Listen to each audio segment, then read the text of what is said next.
තාම මේක කෙලවර කරගෙන නැති නිසා. චතුහ පායේ හිච විප්පමුත්තෝ කියන தත්ත්වයට ආපු නැති නිසා. සතර අපායෙන් නිදහස් වූ කියන தත්ත්වෙට තාම ඇවිල්ලා නැති නිසා. ඇවිල්ලා ඉන්න අය මෙතන ඉන්න පුළුවන්.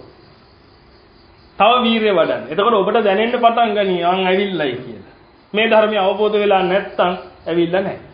එහෙනම් එන්න. එච්චරයි. ආයේ මෙතන මානෙ කියලා දෙයක් නැහැ. මම ඉන්නේ මෙතන නම්. ආයේ ඔබ කොහේ යන්නද? සරියුත් මහ රහතන් වහන්සේ ඉන්නේ පොළොවේ. පාපිස්සේ. අපි මෙතන ඉන්නේ. ඉතින් මම මොකද කරන්නේ? අනේ පාපිස්සටම යන්න ඔය උත්තමයා පාපිසින්දදී මං කොහෙද මෙහෙ තියාගෙන ඉන්න මගේ හිත. එතනටම තමයි මේ යන්න හදන්නේ. එතනට ගිහලා උන්වහන්සේගේ පාද උවිල්ලක් එන්න යන්න හදන්නේ. ඔබටත් තියෙන ඒකම කරගන්න. එහෙනම් ඔබ හොඳට මතක තියාගන්න යන්න තියෙන තැන මොකද්ද කියලා. මම තව දෙයක් ඔබට කියන්නම්. තථාගතයන් වහන්සේ අර නියමිතට පස් ටිකක් ගත්තනේ. මේවා නම් ඔබට හොඳට මතක ඇති. නියමිතට පස් ටිකක් අරගෙන යන්නේ මොකද? ආනන්ද. මේකද ලොකු? මහ පොළොවේ තියෙන ටිකද ලොකු? මෙන්න මම ඔබට නොදකපු පැත්තක් පෙන්වන්න යන්නේ මේකේ.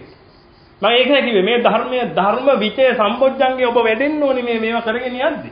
ඔබ ධර්මයේ විමර්ශනය කරන්න ඕනේ. ඕන් ගත්තා හරි හාන්ද. තේරුණා නියමිත බණ ටික. මොනවද තේරුනේ? දන්නේ නැහැ. එහෙම හරියන්නේ නැහැ. තේරිච්ච දේ ඔබ විමසන්න ඕනේ. ධර්ම විචේ සම්පොච්චංගේ වැඩෙන්නේ එතකොට. ඒ වගේම ඔබ හත්තිස් බෝධිපාශික ධර්ම වඩාගෙන යන්න ඕනේ. එහෙම නේද? එතකොට විමර්ශා ඉරිදිපාදේ වැඩෙන්නේ එතකොට. ඔබට විමර්ශා ඉරිදිපාදේ නැතුව නිවන් දකින්න බෑ. ඡන්ද චිත්ත විරිය විමර්ශා කියන ඉරිදිපාද හතරක් තියෙනවා. ඕවා වැඩෙන්න ඕනේ. හැබැයි ඕවා නාමිකව දැනගන්න ඕනේ නැහැ. මම බණ කියන නිසා තමයි පින්වතුනි මම ඕවා නාමිකව දන්නේ.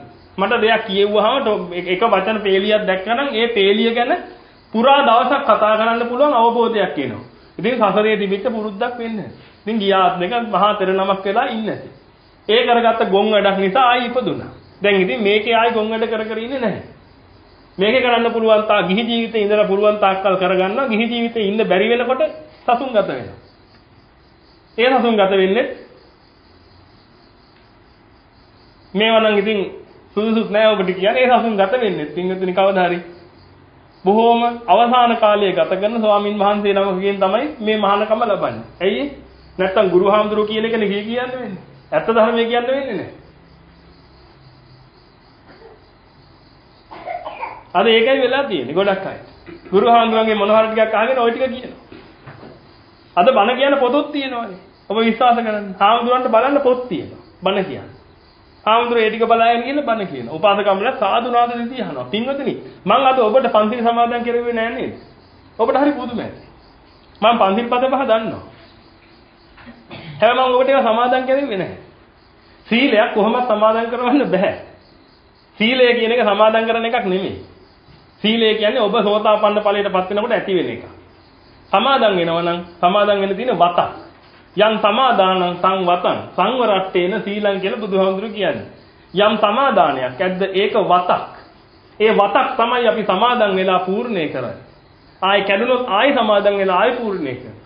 නමුත් සීලයක් කියලා කියන්නේ සංවරත්තේන සීලං. සංවර වෙනවා කියන අර්ථයෙන් තමයි සීලය කියලා කියන්නේ. මම ඔය සංවරනවා කියලා ඔය ටික මම තේරුම් කරලා දෙන්න බොහොම තව ටිකකින්. දැන් මේ කියන්න දේවල් ගොඩායි. තව කියාගෙන යන්න. හරිද? අනිත් එක තමයි මම මේක කියාගෙන යනකොට අතුපාරවල වලට බෙදෙනවා. කරන්න දෙයක් නැහැ. ඇයි ඔබ එක කෑල්ලක් දන්නේ නැත්නම් මට ඒක තේරුම් කරලා දෙන්න වෙනවා. ඒ තේරුම් කළා මම ආයි මාර්ගයට එන්න. ඔබ හොඳට මේක අහන්න. විමසන්න. විමසන ගමන් අහන්න. මේක හරි. මේ එක එක ගන්න. ග්‍රහණය කරගන්න. හරි? එතකොට පින්වතුනි දැන් ඔබ සතර අපාය කියන සංකල්පයේදී ඔබ මේකට බය වුණේ නැත්තම් කවදාකවත් ඔබට මේ නිවන් මඟ හොයන්න උවමනාවක් වෙන්නේ නැහැ. දැන් අපි වයසයි. දැන් යන තැනට හදා ගන්න ඕනේ. ඒ කතාව වැරදි. දැන් අපි වයසයි යන තැනට හදා ගන්න ඕනේ කියන කතාව නෙමෙයි මෙතන තියෙන්නේ. ඔබ දකින්න ඕනේ මේ සතර අපායික දුක. මේ සතර අපායික දුකටපත් මම ඔබට ප්‍රේතය ගැන එහෙම කිව්වේ නැහැ. කම්මස්සගත සම්මාදිට්ඨිය පූර්ණේ වෙනකොට ඔබට මේවා පේයි. ඔය ප්‍රේතයෝ පොඩි ප්‍රේතයෝ විඳින දුක් පේයි. පින්වතුනි හිතා ගන්න බෑ. මේ තියෙන දුක මොකක්ද කියලා හිතා ගන්නවත් බෑ. අද දුප්පත් එකෙක් හිතනවා අනේ අපි මොන දුකක්ද මේ විඳින්නේ උදේ ඉඳලා රෑ වෙනකන් එක එකාට බැල මේ හේරකම් කරන. තව එකේ කකුලක් නෑ. ඌ හිතනවා අනේ මේ කකුල කුණු වෙනවා මට පුදුම වේදනාවක් දෙන්නේ මේ කකුල. ඕවා නෙමෙයි කින්වතුනි දුක. ඔබට හිතා ගන්න පුළුවන්ද? බත් මුට්ටිය අරින වෙලාවේ අතට හුමාලේ වැදුනාම සනීපයක් දැනුණාද? මහ වේදනාවක් දැනුණා. මෙතන ඉන්න හැමෝම ඕක දැනෙච්ච අයද? මහ වේදනාවක් දැනුණා. ඒ සෙල්සියස් අංශක 100ක්. පින්වතුනි අපාය කියන තැන ලෝධිය තියෙන සෙල්සියස් අංශක 3000කට විතර උණු වෙලා වැක්කිරෙන යකඩ මත තමයි ඔක පිටලා තියෙන්නේ. උණු වෙලා වැක්කිරෙන යකඩ. හිතලා බලන්න එක දවසක් දෙකක්ද කියලා. ඇයි මේක තේරෙන්නේ නැත්තේ? ඇයි මේ හැම දෙයක්ම ඊට වඩා ලොකු වෙලා තියෙන්නේ? මට තේරෙන්නේ නැහැ මිනිසුන්ට මක් වෙලාද කියලා. ඇයි මේ රුපියල් 1000ක් 5000ක් 6000ක් ගන්න මිනි මරණ හදන්නේ? බුදුහාමුදුරුවෝ කියලා තිනවා තොපි මේක කළොත් මේක වෙනවා බලව. මේ සතර අපායට යනවා. මේ මහා නරක ආදී වලට යනවා. අනුන්ට ගිනි දෙන වැඩ කරන්න එපා. අනුන්ගේ හදවතේ ගිනිපත්තු කරන වැඩ කරන්න එපා. ඔබ ගින්න උපාදාන කරගත්තත් ඒ කාන්තේම ගිනි තින තැනමයි උපදින්නේ කියලා තථාගතයන් වහන්සේ ඒ කාන්ත ලෙස කියලා තියෙනවා. එහෙනම් මොකක් අල්ලන්නද මේ මිනිස්සු මේ අනුන්ට ගිනි දෙන්නේ? ඔය ගිනි දෙන අවසානයේ තියෙන එතන. මහා නරක ආදී අන්ත මහා දුකක් විඳින්නේ. ඒ ඕනේ නැහැ පින්වතුනි බල්ලෙක් වුණොත් මොකද වෙන්නේ කියලා හිතලා බලන්න දඩාවත යන බල්ලෙක් වුණොත්. ආයි බල්ලෙක් වෙලා මිනිහෙක් වෙන්න තියෙන සම්භාවිතාව හරි අඩුයි. ඒකනේ බුදුහාමුදුරන් නියමිතේ පස් කතාව කියන්නේ. මම ඔන්න ආයෙ එතනට ආවා. නියමිතේ පස් කතාව කියනකොට උන්වහන්සේ කියන්නේ මොකද්ද? ආනන්ද මේ ටික තමයි සුගතිගාමී වෙන්නේ. ඔන්න හොඳට අල්ලගන්න තව පොයින්ට් එකක් මම ඔබට දෙන්නේ. මේ ටික තමයි සුගතිගාමී වෙන්නේ. මේ මහ පොළවේ තියෙන පස් ටික තමයි කොහේ යන්නේද? දුකතිගාමී වෙන්නේ. දුකතිගාමී කියන්නේ සතර අපායට යන්නේ. දැන් බලන්න. දැන් මට ඔබ කියන්නේ මේකද අරකද වැඩි? ආයේ එකේ හතර දෙකක් නැහැනේ කාටවත්. නේද? මේක නොගැනිය හැකි තරම් කුඩයි. මේක හරියට බිඳුවක් වගේ. තරුණ ළමයි ඉන්නවනම් එකට අනන්තය අනුපාතය. එකට අනන්තය අනුපාතය කියන්නේ එක වෙදීම අනන්තය කියන්නේ බිඳුවයි. ඒ කියන්නේ වෙන්නම බෑ වගේ එකක්. මේ ටික වෙන්න ලෝක කීයක් තියෙනවා? මේ ටික වෙන අයට. මේ ටික වෙන අයට ලෝක තියෙනවා 27ක් උපදින්න. මෙතනට එන අයට උපදින 27ක් තියෙනවා. ඊටු ඔක්කොම යන්නේ කොහෙද? අර හතරට. දැන් හිතා ගන්න කොච්චර යන්න තියනවද කියලා. මම මේ කියන්නේ ඔබට පැහැදිලිද? මෙතන තියෙන මහ විශාල තැනක් ඔබට අවබෝධ කරගන්න. විශාල තැනක්. මේ ටිකේ තියෙනවා ලෝක 27ක්. මනුස්ස ලෝකේ දිව්‍ය ලෝක 6යි. එතකොට එතන 7යි. රූපාවචර බ්‍රහ්ම ලෝක 16යි. අරූපාවචර බ්‍රහ්ම ලෝක 4යි. 27ක් මෙතන. අනිත් ඔක්කොගෙම තියෙනවා කීයද? 4ක්. එහෙනම් මේ 4ට යන ප්‍රමාණය නෙමෙයිද වැඩි? මේ 4ට කොච්චරනම් යයිද? දැන් ඔබ මිදිලා තින්නේ.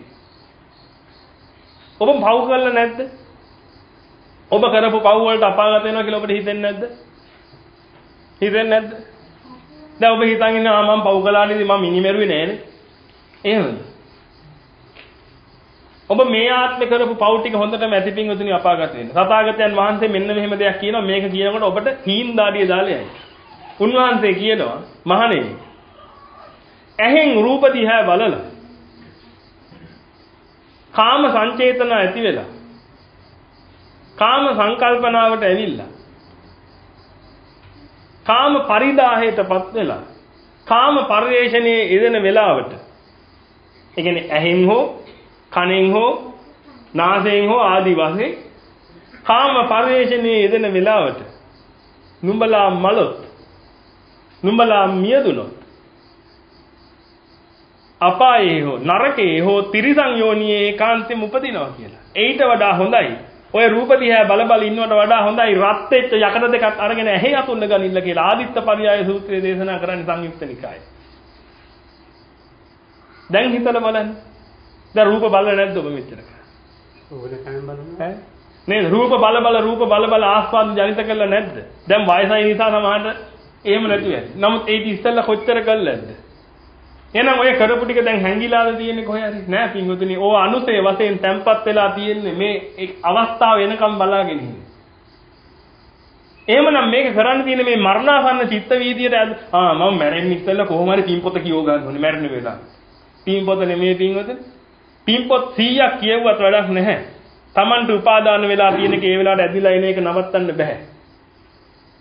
කියව ගන්න පින්පොත ප්‍රශ්නයක් නැහැ. ඉතින් ඔය පින්පොත් කියෝ ඔච්චර අවදානමක් ගන්නවට වඩා හොඳ නැද්ද මේ වෙලාවේ මේක අවබෝධ කරගන්නේ? මම මේ ඔබට කියන්නේ මේ සෝතාපන්න ඵලයට ඔබගේ ඔළුව හරවන්න මේ හදන්නේ. මාර්ගය කියන්නේ ඉස්සෙල්ලා ඒකට ඔළුව හරවගෙන ඉන්න එපා. මොකද ගොඩක් අය ඔළුව කාලා තියෙන්නේ. මම දන්නවා මෙතන ඉන්න පිරිසක් ඉන්නවා මම මේක කරගන්නවා කියලා. නමුත් තව පිරිසක් ඉන්නවා ඒක ගැන ඇත්තටම මෙතන පිරිසක් ඉන්න නාල්ලිමිත් කතා කරලා දැන් ඉතින් නොගිහිල්ලා බෑ යන්න එපා. එහෙම පිරිසකුත් මෙතන ඉන්නවා. මම ඒ අයටත් විශේෂයෙන් මේක කියන්නේ පින්වතුනි මේ ඔළුව මේකට හදාගන්න. ඕගොල්ලන්ගේ දරුවෝ එන්නේ නැහැ පින්වතුනි. දරුවෙකුට පින් දෙන්න පුළුවන් ඔබ පරදත්තූපජීවී ප්‍රේතෙක් වුණොත් විතරයි. ප්‍රේත නිකායවල ඕනේ තරම් තියෙනවා.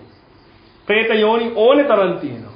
හැබැයි පින් ගන්න පුළුවන් පරදත්තූපජීවී ප්‍රේතයට විතරයි. එහෙනම් දරුවෙක් මොනව කරන්නද ඔබ මැරුණා? මේ ලෝකේ ජීවත් වෙන හොඳම දරුවා ඔබට පින් දෙයි. ඔබට පින් ගන්න බැරි නම් මොනවද ඔබ ඔය බලාපොරොත්තුෙන් ඉන්නේ? විකාරද? ඔල්මාදද? මොනවද ඔය හොයන්නේ තව? ඇයි මේකට නැඹුරු වෙන්නේ නැත්තේ? මම මේ ඔබට රිදෙන්න මේ කියන්නේ. සමා වෙන්න රිදෙනවා නම් ඒත් රිද්ද ගන්න. රිදෙන්න මේ කියන්නේ. මොනවද ඔය තව එකතු කරන්නේ? වහ මේ මාර්ගයට ඇවිල්ලා මේ මාර්ගය අවබෝධ කරගන්න. ඔන්න මම ඔබට මාර්ගය කියන්න යන්නේ.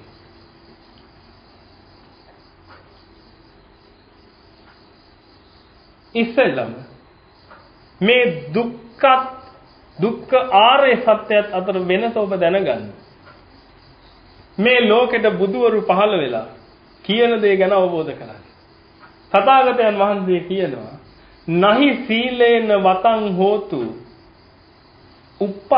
uppajjanti tathagata අට්ඨක්කරා තීනි පදා සම්බුද්දේන පකාසිතා. ඕනෝගේ තේරුම හරියට දැනගමු. නහි සීලේන වතං හෝතු uppajjanti tathagata. මේ තථාගතවරු ලෝකෙට ඉපදුනේ සීලයක් ගැනවත් වතක් ගැනවත් දේශනා කර ඉන්න නෙමෙයි. අකුරු 8යි පද 3කින් යුක්ත වෙච්ච අනිච්ච දුක්ඛ අනාත්ත ඕගොල්ලෝ දන්න වචන හැම මෙතන කියන්නේ. අනිත්‍යයි දුකයි අනාත්මයි ඕවා කියන්න එපා. මම ඔබට අල්ලලා දෙන්න යන්නේ හරි තේරුම් මේ නෑ. ඔබට ප්‍රශ්නයක් තියෙනවා නම් ත්‍රිපිටකය ගෙනල්ලා පෙන්නන්න. ත්‍රිපිටකයේ තියෙන පාලි දෙය ගෙනල්ලා පෙන්නන්න. සරියුත් මහ රහතන් වහන්සේ මේව විග්‍රහ කරපු අටුවා ගෙනල්ලා පෙන්නන්න. මෙන්න මේ අටුවාවේ මෙන්න මෙහෙම සරියුත් මහ රහතන් වහන්සේ කියලා තියෙනවා. අද ඔය අනිත්‍යතාවය කියන එක දකින්නේ නැතුව අනිච්ච දුක්ඛ අනාත්ත කියන තුන දකින්න නැතුව පින්වතුනි සෝතාපන්න වෙන්න බෑ. සෝතාපන්න ඵලයට එන්නේ ඔන්න ඔය අනිච්ච දුක්ඛ අනාත්ත කියන තුන් කොටස දැක්කහම මේ ලෝකේ ගැන අනිච්ච දුක්ඛ අනාත්ත දකින්න. දවසක් හාමුදුරු කෙනෙක් ගිහිල්ලා බුදුහාමුදුරන්ගෙන් අහනවා ස්වාමීනි සෝතාපන්න ඵලයටපත් වෙන්න මොකද කරන්න ඕන? බුදුහාමුදුරු කියනවා ලෝකයේ ගැන අනිච්ච දුක්ඛ අනාත්ත වශයෙන් බලන්න.